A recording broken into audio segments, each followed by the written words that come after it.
Hello, my name is Victor Robertson, and I am the Director of Workforce Development at the Core Network. I would like to welcome everyone to the Clean Water, Advancing Water Equity to Create Healthier Communities workshop. We are excited to host you for this virtual conversation and hope that you'll jump in and engage with your fellow attendees. Before we get started, I would like to go over some housekeeping rules for the workshop. Next to the video, you will see a chat window and a Q&A features. Use the chat window to message other attendees watching alongside of you. In the Q&A window, you can answer questions posed by the session presenters or direct a question to them. Joining us today, we have three wonderful presenters. First, we have Lee Spencer, Watershed and Stormwater Training Manager at the Center for Watershed Protection. Chuck Morris, Executive Director at Thrive New Orleans. And Willie Altman, who is the Green Infrastructure Manager at Thrive New Orleans. Now, with that introduction, we will turn it over to Lee, who will begin to discuss the current and emerging workforce needs and opportunities that exist in the clean water space. With that, the floor is yours, Lee.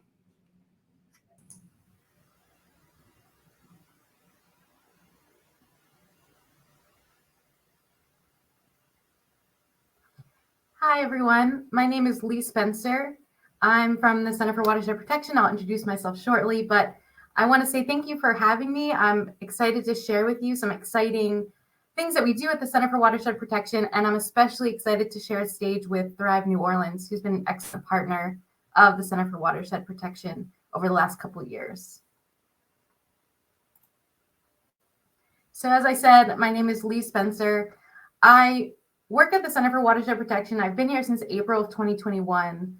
My main responsibility is to coordinate the training offered by the center, and that is numerous amounts of professional training.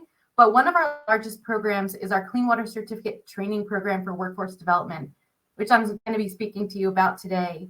I've spent years since 2005 developing team building trainings, leadership training, hands-on environmental science curriculum, and that's been for K through 12 students as well as adults. So I've used my background in training and also my degree in environmental chemistry and my work in the Chesapeake Bay watershed on stormwater management to really help elevate this program that we've had going on since 2012. And as a fun fact, I actually took the pilot training program, the Clean Water Certificate Training Program, and it was part of my introduction to the stormwater industry. So I'm really excited that now I get to advocate for the program. I'll be speaking to you about several things. One is the current and emerging workforce needs in the stormwater management industry. I'll talk to you a bit about our Clean Water Certificate Training Program, as well as our instructor preparation program, which is kind of a train the trainer model. And then lastly, I'll give you a couple links of where you can learn more about our program. So part one, the workforce needs.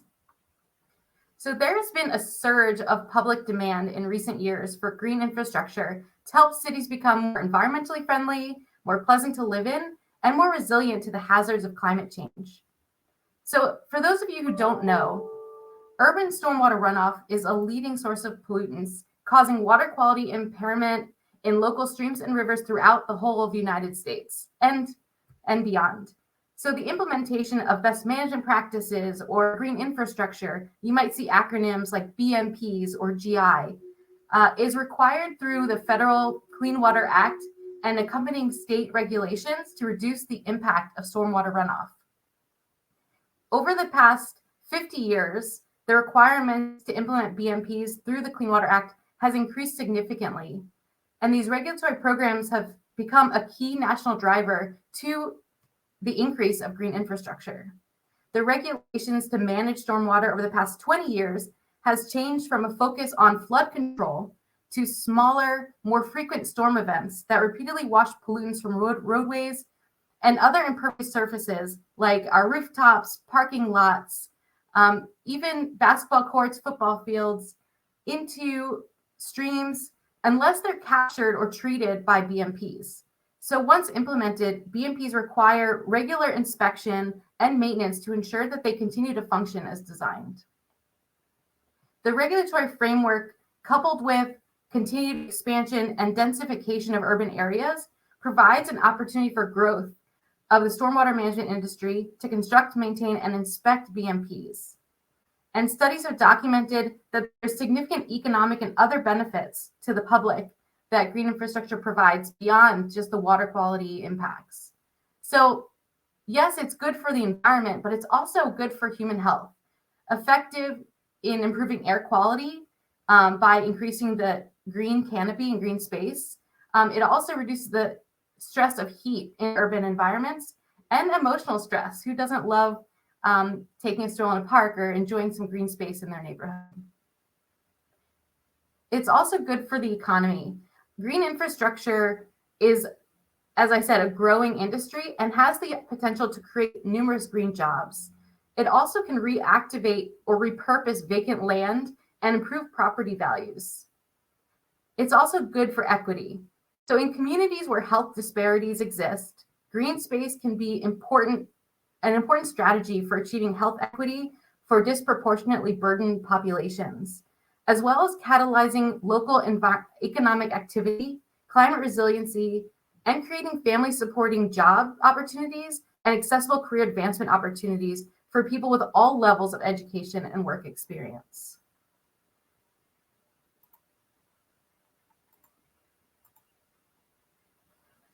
If we're looking at just a snapshot of the green stormwater infrastructure industry, the US stormwater management market has valued it as $5.6 billion in 2020 and is expected to grow at a rate of 7% annually from 2022 to 2028.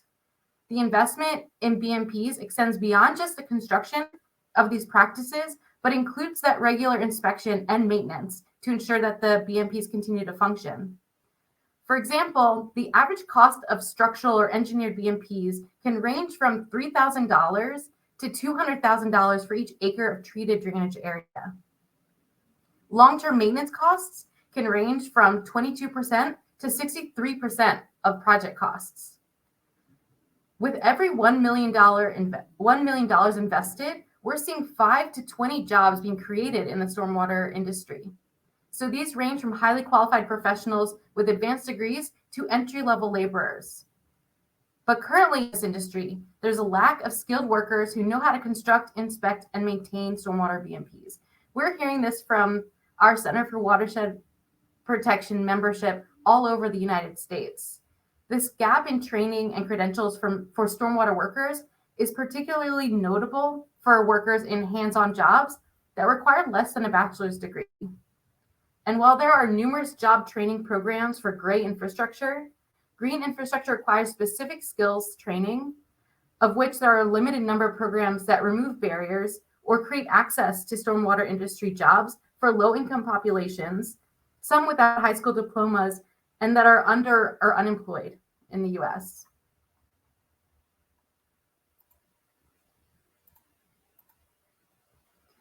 So I thought this would be an interesting kind of snapshot or word cloud of the occupations in the green infrastructure workforce. So some examples of occupations can be landscaping and groundskeeping workers, pesticide handlers, sprayers and applicators, tree trimmers and pruners, construction laborers, paving, surface tamping, and other construction equipment operators, and pipe layers. So instead of preparing our communities for installing and maintaining exclusively gray physical structures like pipes and storage tanks, we should be combining green infrastructure training for the growing list of occupations in installation, maintenance, and inspection of green infrastructure.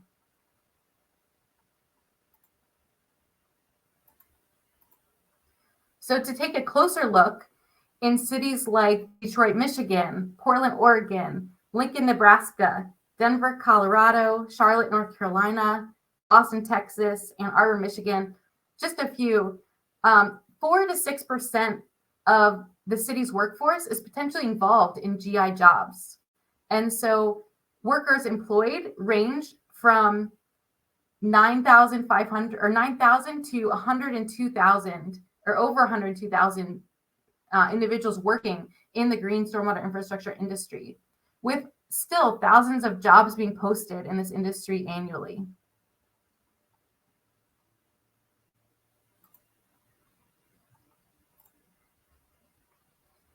So part 2, I'm going to share with you one of the approaches that we can take to create a pathway into this industry for our communities. And that is the Clean Water Certificate Training Program.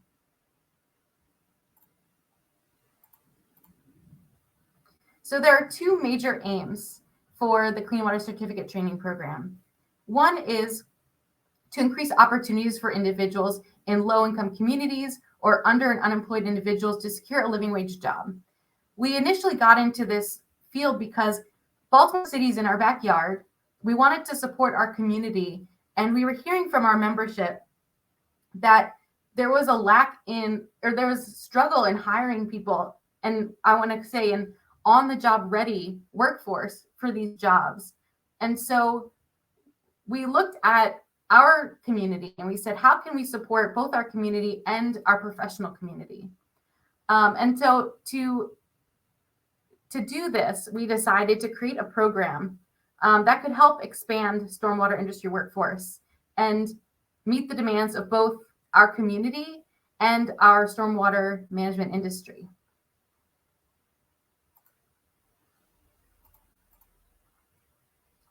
So the program we developed, we wanted it to be an industry standard, something that was fair, equitable, and also met the standards of many other workforce training programs. And that's why we went with a third-party accreditation, which is ANSI, or the American National Standards Institute. They do accreditation of workforce development programs for all sorts of industries, medical, food service, and other occupations that serve our government. And so we felt that this would be a really great opportunity for us to elevate the workforce training for green stormwater infrastructure. Secondly, we went with a certificate instead of a certification program. And the reason I'm bringing this up is because some people often think, well, a certification seems a lot more rigorous. It seems a lot more professional. But a certificate program, the advantages of offering this, one, the certificate doesn't expire. And so this program, which is very much developing curiosity in the green infrastructure industry as a potential career path, as well as all the job readiness skills you need for that entry-level position. Once you get on the job, you are just going to learn so much that any type of recertification or continuing education requirements that comes with a certification program just wouldn't be as important. So again, I'll say certificate program throughout this, and I just want you to understand, why we went this route.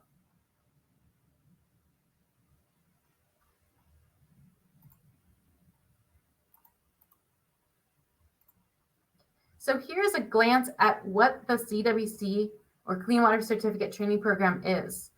We have 5 modules designed by our experts in the field. The way that we started this process was by gaining insights from our national community. We were asking our contractors, construction landscaping contractors who are doing green infrastructure projects, what are the biggest mistakes you're seeing made by your entry-level staff? What skills do you think are important to hire someone, so that we were providing individuals the training they needed to get that job in the first place and have a successful interview? And we just asked, what knowledge do you want them to have? What skills are the most important? And we shaped our program in order to provide individuals access to all of that information and to build those skills. And to do that, we created this 35-hour in-person training that was 1/3 classroom-based, 1/3 hands-on activities, and 1/3 field-based. And we did this because we wanted to address learning differences, but also evaluate our students fairly. We feel like just because you are good at taking an exam at the end of a training, it doesn't demonstrate that you've necessarily be successful in a job, especially when that's so hands-on and active and team-oriented. And so we developed an evaluation technique or a rubric that really evaluates participants based on skills and knowledge that would showcase success on the job in this industry. So things like demonstrating that they understand new terminology that we're teaching throughout the course, and then also demonstrating their skill set that they're building through these hands-on activities. So one thing that we've heard from our from potential employers for graduates that go through the CWC training program and other sorts of training programs is that employees that are hired that went through professional training have a greater appreciation for their job because they recognize their work was providing a vital service to their community. And so that's why we start with Module 1, an introduction to watersheds and stormwater, to just get to the foundational understanding that green infrastructure has all those benefits that I was talking to you about at the beginning. And then we also have a program that's so modular, these 5 modules, that whoever is delivering this program has the flexibility to integrate it into existing programs. So organizations like Thrive New Orleans, who you're going to hear from later, they're able to incorporate our program into their already existing successful workforce development program, offer the types of training that they are great at, that we at the Center for Watershed Protection, a nonprofit very focused on environmental technical skills, we don't have the specialties in offering the life skills and the additional services that Thrive New Orleans can provide. So we want it to be adaptable. And so we've really enjoyed offering the CWC training program in Baltimore City, but now having the opportunity to expand into other communities and provide the flexibility for them to do that in a successful way.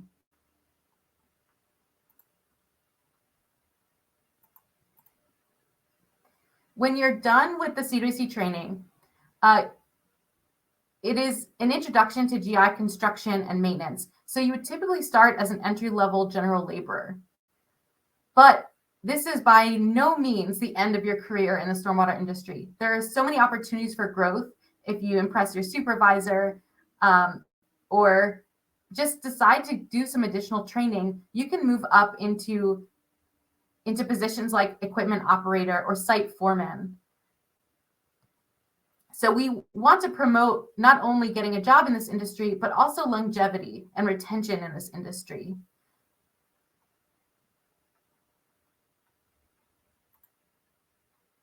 And as I was talking about before, we're starting to grow our program, or in 2021, we started to grow our program into other communities beyond Baltimore City. And to do that, we felt like it would be imperative to have local instructors, individuals who understand their community, have a connection to their community, and also use the terminology that the local stormwater infrastructure industry is using. This is still a newer technology, and so some of the keywords like a bobcat might be used in Baltimore City, but it's not always the way that you refer to that specific equipment in, let's say, New Orleans. So we decided to develop this instructor preparation program, and a lot of this initiative started with actually delving into working in New Orleans, Louisiana. So I will share more about that later, but this course, it's 12 hours of virtual training. It provides the instructional training to deliver the CWC curriculum, and you leave with an understanding of not only how to deliver the CWC, but effective teaching methods for adults, evaluation techniques that are beyond, like I said, the exam or test taking, a OneDrive folder with extensive resources, materials you need, and a membership to our our Center for Watershed Protection Association. So our membership base is a network of professionals who actively care about watershed and stormwater management. And so we meet monthly for lunch and learns, for webcasts, to share our knowledge across the industry. And we want our instructors to be able to have access to all that information. And then beyond that, we do networking opportunities for our instructors so that you're learning not only from us at the Center for Watershed Protection, but you're also learning from each other. And so we're really excited by the number of communities that are now offering CWC training and have trained instructors to deliver CWC training to community members, and most notably with their workforce development organizations.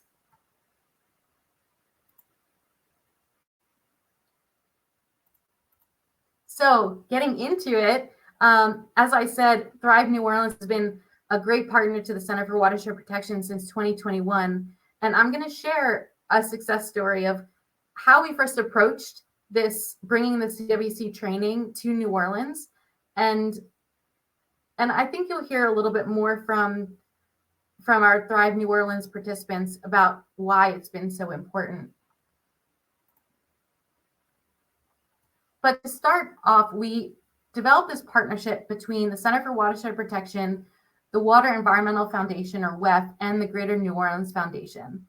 And the reason why we came together was because there was an existing national certification program, but there wasn't a very high pass rate for individuals taking that program. And it wasn't a very successful entry pathway into the industry. And so we decided to use the CWC training program as a stepping stone. So this certificate program would be a first step to then later get a professional certification in green stormwater infrastructure. Additionally, the Greater New Orleans Foundation recognized that there was such a large investment in green stormwater infrastructure being put in the New Orleans area, but they were having to outsource their hiring because they didn't have an on-the-job ready workforce in their community. And so we decided to bring the CWC to New Orleans, Louisiana. And our first class for the instructor preparation program was 9 individuals, representative of 3 workforce development organizations, a GSI construction company, a maintenance company, and a GSI design firm. So move forward a year, 2 years. Now we have 4 of those organizations that have active instructors that are teaching the CWC training program, 2 of which are active employers of our CWC graduates.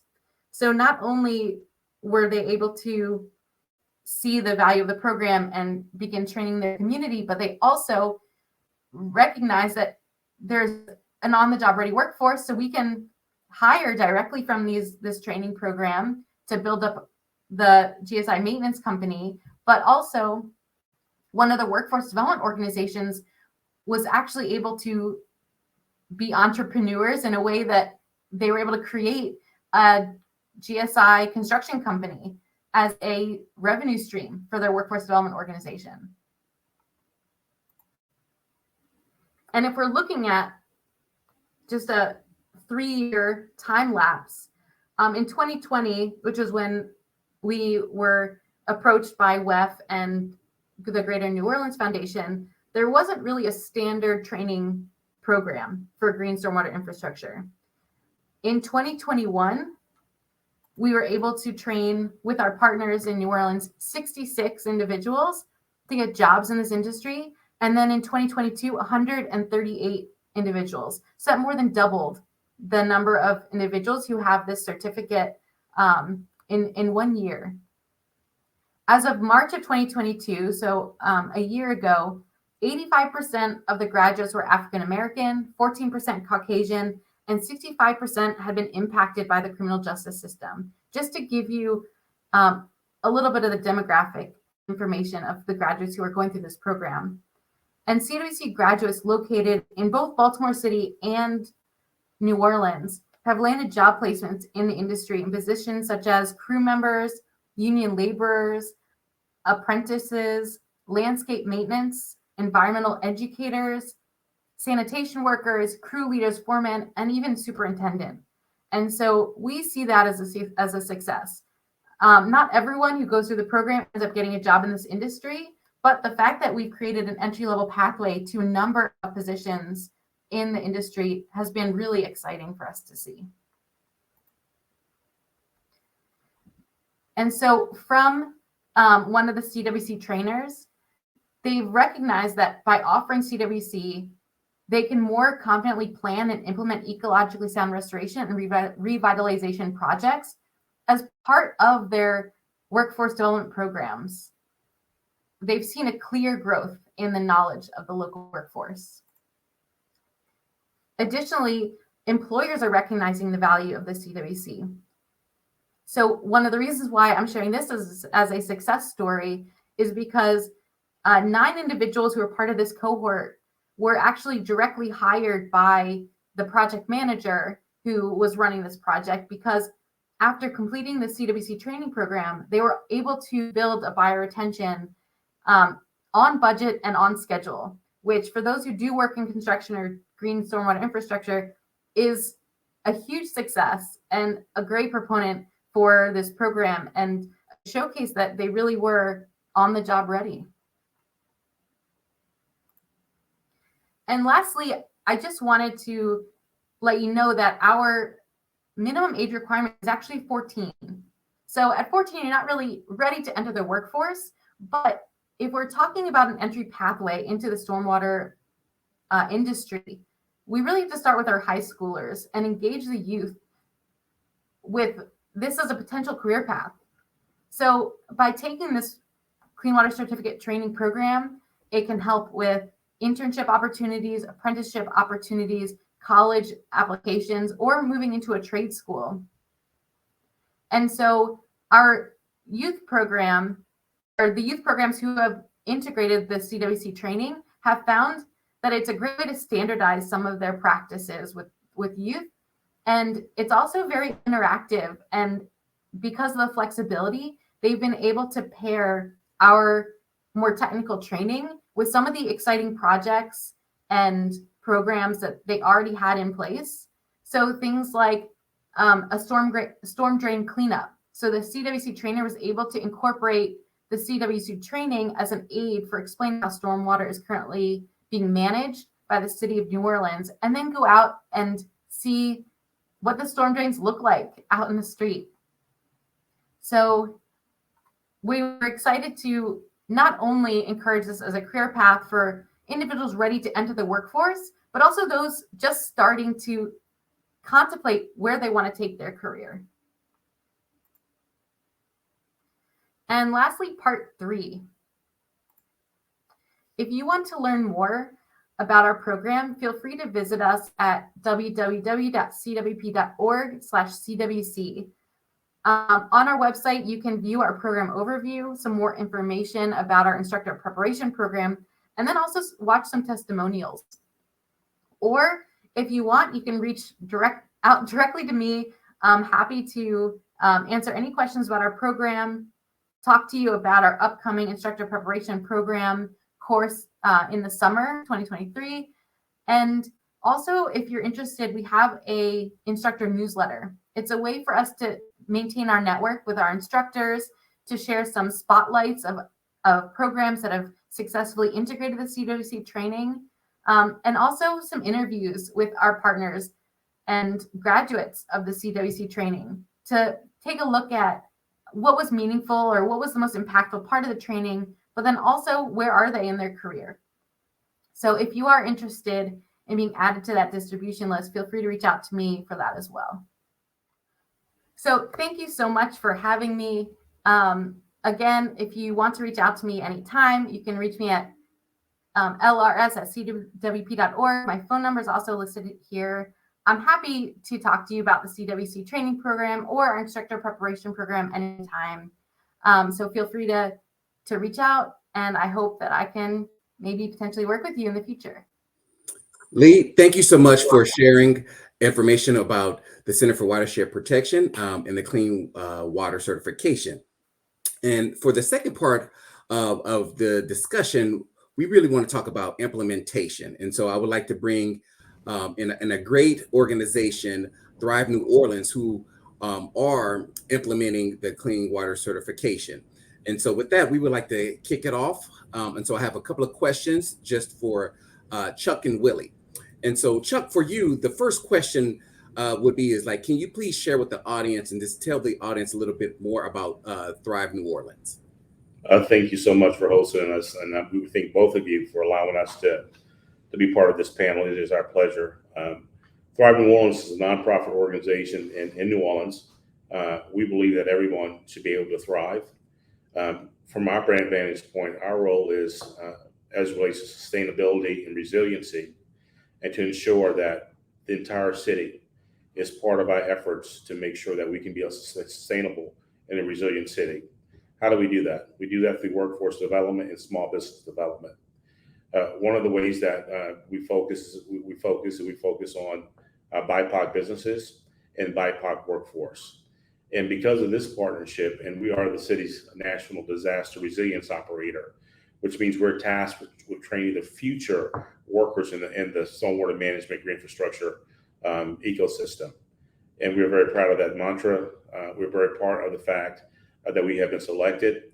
And because of this partnership, we have a curriculum. We have an opportunity to reach those that historically have not been involved in this in the environmental space. We serve returning citizens. We serve people in underserved communities, and we are able to link them to business opportunities, but also to jobs in the sustainability and resiliency space.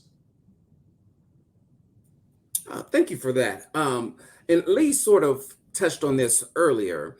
And so the question I have for you again, Chuck, it's what went into that decision making to offer the clean water certification training? It was very simple, Victor. We live in New Orleans, and we have an issue with water. Not only do we have an issue with water because of our location and flooding and hurricanes, we have a major flooding issue because of our infrastructure is so old and archaic. And so in our city, when there is a minor rainfall, there's flooding throughout our city. So there's got to be a solution to that problem. And the solution is green infrastructure tools and techniques to make sure that flooding does not have to happen, to make sure that we can use these tools that we're learning through CWC to implement that throughout our entire city, to make sure that we can be a part of the solution to flooding in our streets and our neighborhoods. Okay, thank you for that. And so next, I think this question is probably best suited for Willie. Now, cores operate, independently, and not two cores probably offer the same sort of programming or run them the same way. And so, can you really just speak about the ThriveWorks Green model as it relates to what type of certifications are offered, program duration, and any other sort of supportive services that may be offered to program participants? Yes, Victor, thank you for having us again. We do follow the CWC model. And as you heard Lee talk about it earlier, we take that and we implement that thoroughly through our participants.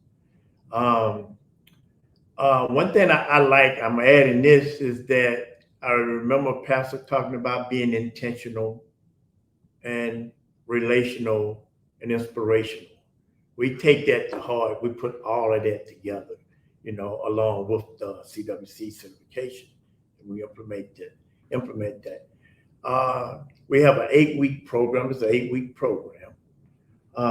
We do offer CWC certification. We do offer NCCR, National Center for Construction, Education, and Research. And then we also offer the OSHA 10 certification. And like I said, we have an 8-week program, and we just take it and make it personal, relational, and inspirational. And Victor, one of the things, if we can add to that, one of the things that Willie is doing he's doing a great job leading this process, but also we have incorporated heavy equipment, Bobcats, excavators. We have also included CDL into our curriculum to make sure that the people who leave our program have an opportunity to really not start at the very bottom all the time. They can start further up the pipeline and make additional dollars in this space. Okay, and so just maybe a follow-up question to that. Not everyone is a great test taker, or that's one. And some individuals may need additional supports. And so, can you talk about some of the supports that are included in programming? Well, I'm going to start, and then I'm going to defer to Willie. One of the things that we realize, and I think this is a point we have to emphasize, Victor, is that we have a holistic approach to serving individuals. So we have a mental health specialist. We have career coaches, conflict resolution coaches. We got postgraduate coaches. We have inspirational coaches, and we have people that we have a whole village around them as they come through our organization to make sure we meet their felt needs.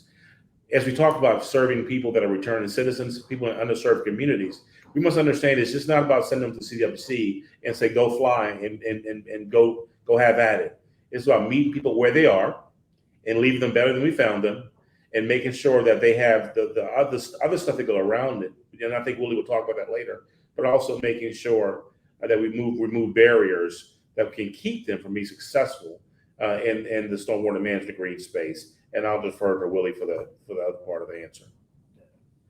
So Pastor pretty much said it all. You know, we do have these coaches around them, and even though when they graduate and they leave, they're never left alone. We follow them for a whole year. Some might call and have some problems. You know, hey, you can always come back and talk to Miss Chantel. You can always come back to talk to Kim, Miss Gwen. You know, we have a lot of counselors here to help them and to overcome barriers. You know, employment coaches, you know, spiritual coaches, you know, just to motivate you, keep their heads up. Because, you know, in real life, things happen. In real life, people with underprivileged, you know, and we'll try to remove some of the barriers. We do what we can, and we assist them in any way that we can, so they're never left alone. They're never left alone. When you get the DEI, you guys are talking about DEIA. Yes. You can't get the DEIA with having some other support things around them that are maybe non-traditional to help them make sure that we make sure we have a diverse, inclusive workforce for this work. Thank you. And implicit in that response answers this question. But you guys trained 95 individuals in 2022 through the Green program. And so you talk about that intentionality and supports. Would you say that contributed to that high success rate? Because 95 individuals in one calendar year is a lot. That's not a small feat. And so would you say that holistic approach is what helped guide to that success? I think that Willie has done a tremendous job. And I think that the piece about intentionality and being relational and inspirational plays a major role. And the more people we have, the more solid professionals we have around. We also, from a practical perspective, we have the best and brightest green infrastructure construction managers that's doing the apprenticeship process too. So we just don't believe in this. You do one and you stop. We have ongoing course. It's almost like a rotation, and we're not just touching them. We're really pouring into them in a way that makes a difference. I wouldn't say it's an approach that all hands on deck, and there's different phases. But at each phase you go through, you have a space with people there really at those stations to make sure that you get it, and you get it in a real way. Not just we don't believe in checking boxes. Right. We believe in making sure people are ready to go when they finish our program. Thank you. And then you also talked about, so young people get this training, right? They get they get the hands-on, they get the credentials or certificate. And then that next, phase is employment. And so can you, this is probably best suited for Willie, can you talk about some of your employer partners in the water industry space down there in New Orleans? Sure, Victor. Our employees, we have public and private partners. Mm-hmm. One of them is private Evan and Lighters.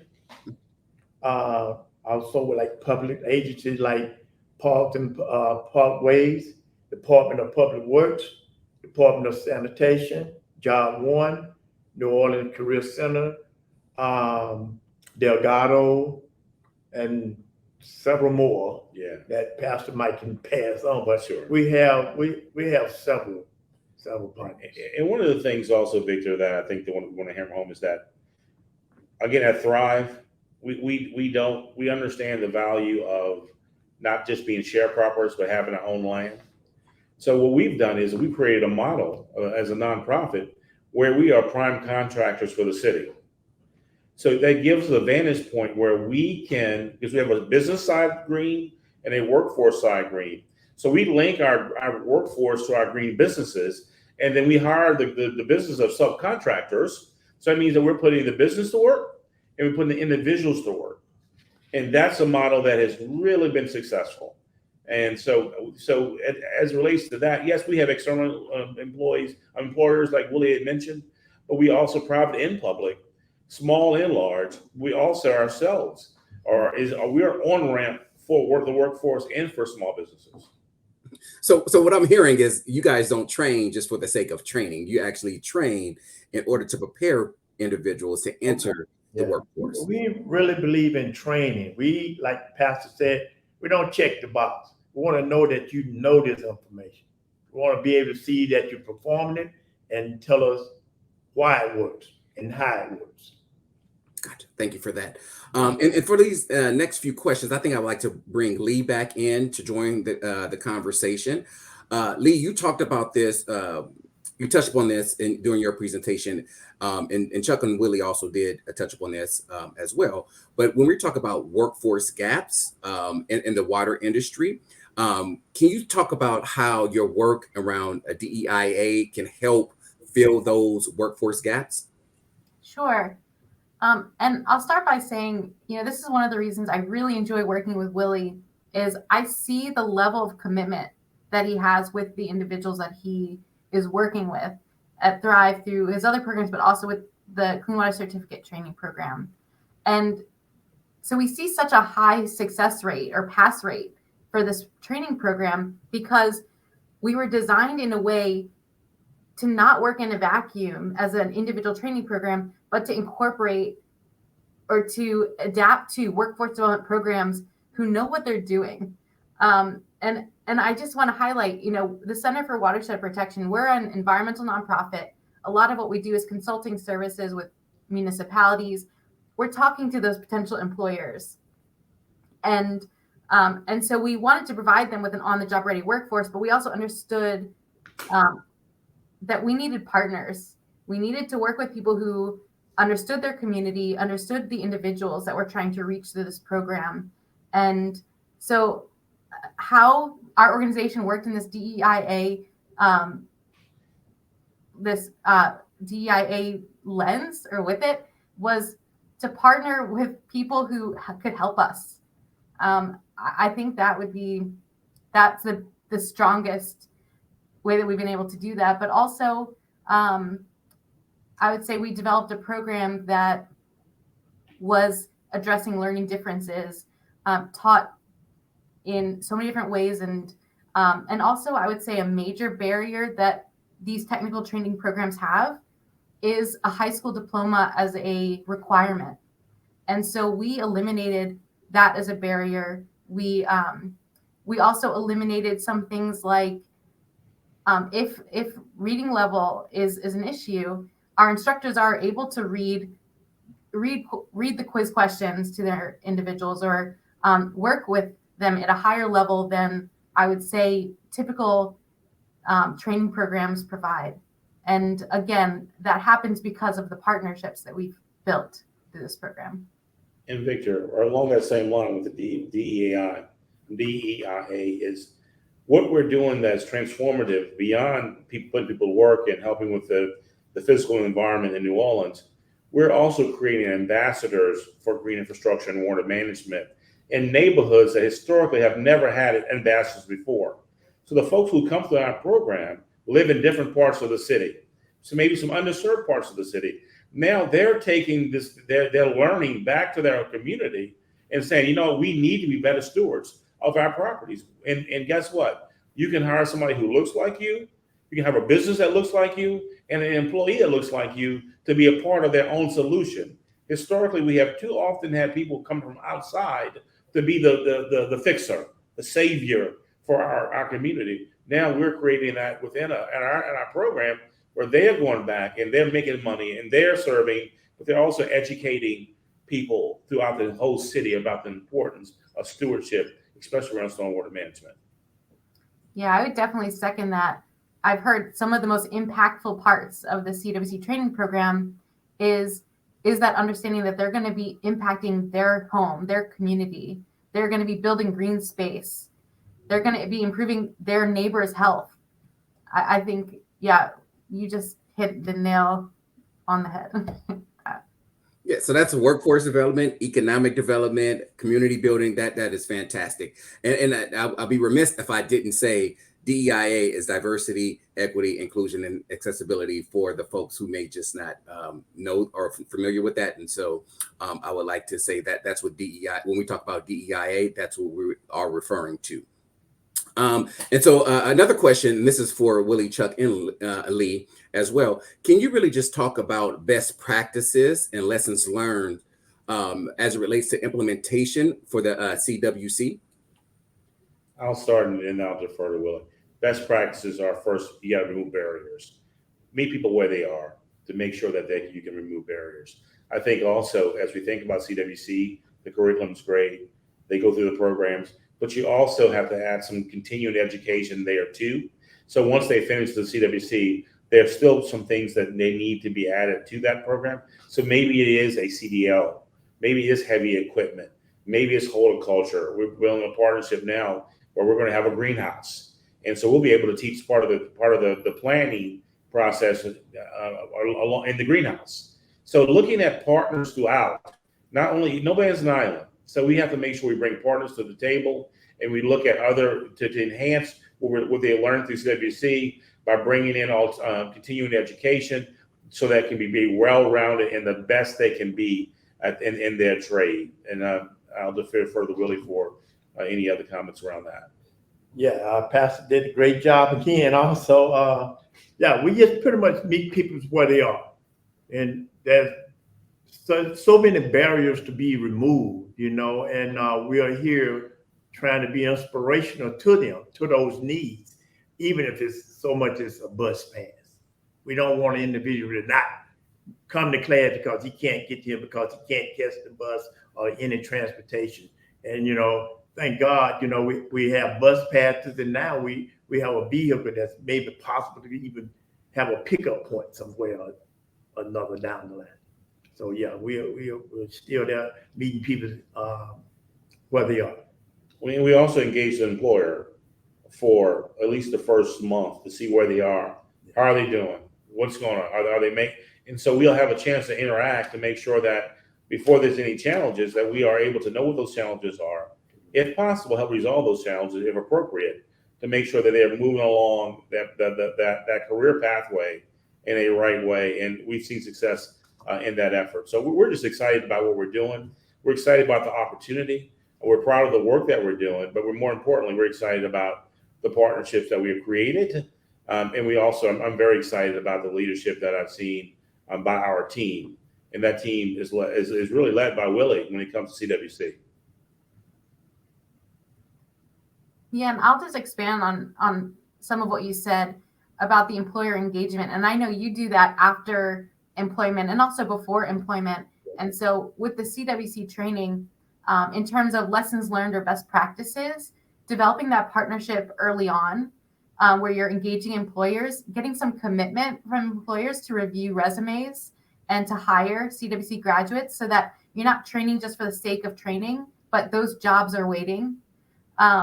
I also would say, if you are working with employers early on, you have opportunities to bring them into the training, have them participate and teach aspects of the training, and get to know the students even better and how they work on these hands-on activities, and see them demonstrate their skills, and then even better, getting ready for that interview. The individual is more comfortable with whoever's going to be interviewing them. And piggyback on what Lee's saying also is that by doing that, Lee, I really agree with you wholeheartedly. You not only are the employers in part, they get a chance to meet and relate to the participant. The participant becomes excited now. They really believe this is a real thing. There's light at the end of the tunnel. There are real jobs. There's real livable wages. So to bring people in that can really encourage them as they go through the process is invaluable.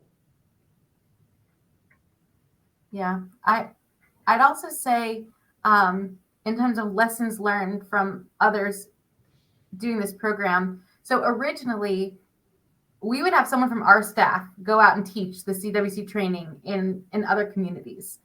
And I think that bringing on this instructor preparation program where we're actually training individuals locally, I mean, first of all, such a savings economically to have in-house instructors or instructors within your community, and can relate and can share experiences and point out landmarks that showcase green infrastructure locally, something that even though I wish I could do that everywhere, it's just not possible. So bringing on instructors, I know it's been a huge success in New Orleans. We've also had other partnerships in other urban centers. And so that has been a great success. And also, like I said before, and how Chuck has said, engaging employers.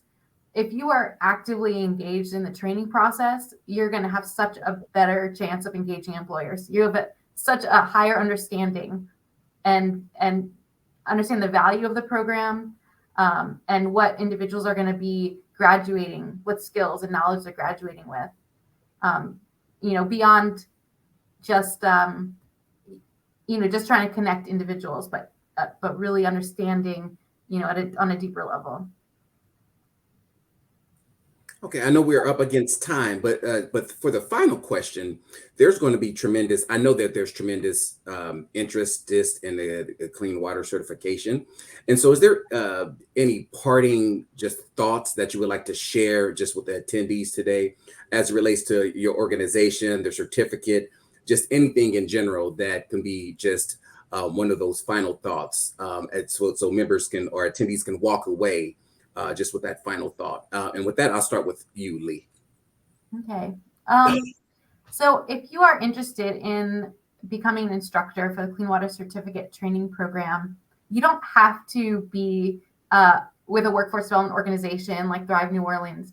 We also train folks who work in the industry to partner with workforce development organizations or to train their new hires.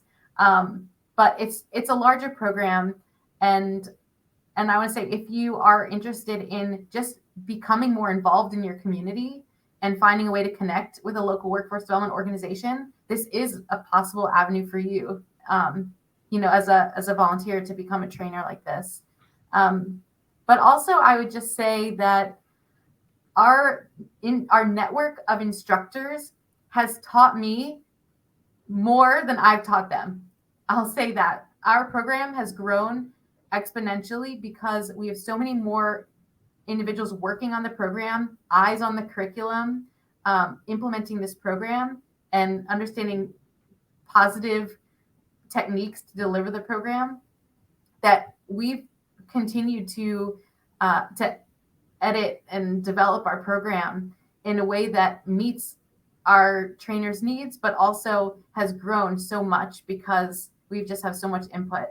So I just wanted to throw out the fact that if you do become an instructor for the CWC training program, you're not alone. You have a network of instructors around you.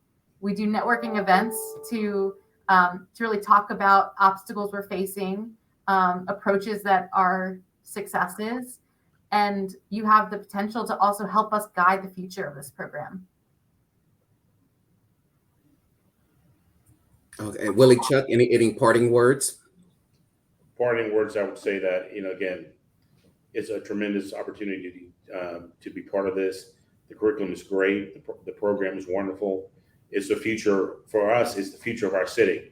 It depends upon this work that we're doing. So it's really, really important. Meet people where they are, remove barriers, make sure that you have great instructors who really care about the people, like Mr. Willie here. I also want to give a shout out to CAG, who's one of our partners also in this work.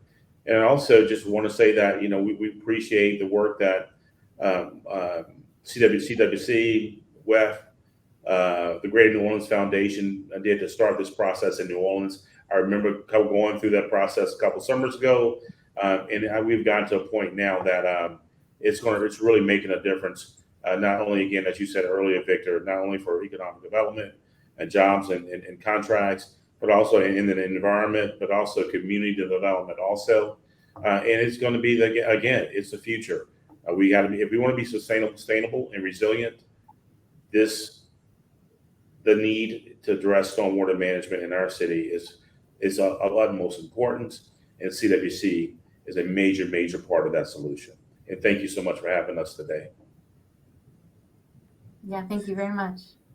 Thank you guys for just the tons of useful information that you guys shared with the attendees today. Thank you, Lee, Chuck, and Willie, for providing such great information about the Clean Water Certificate and the water management industry. I would also like to thank you, the attendees, for attending today's session. As a reminder, this session and materials will be available for the remainder of the conference. The Q&A will also remain open, so please feel free to post your questions to the presenters or the TCN staff. Thank you again for joining us today, and I hope you enjoy the rest of your time at the conference, CorpsCon23.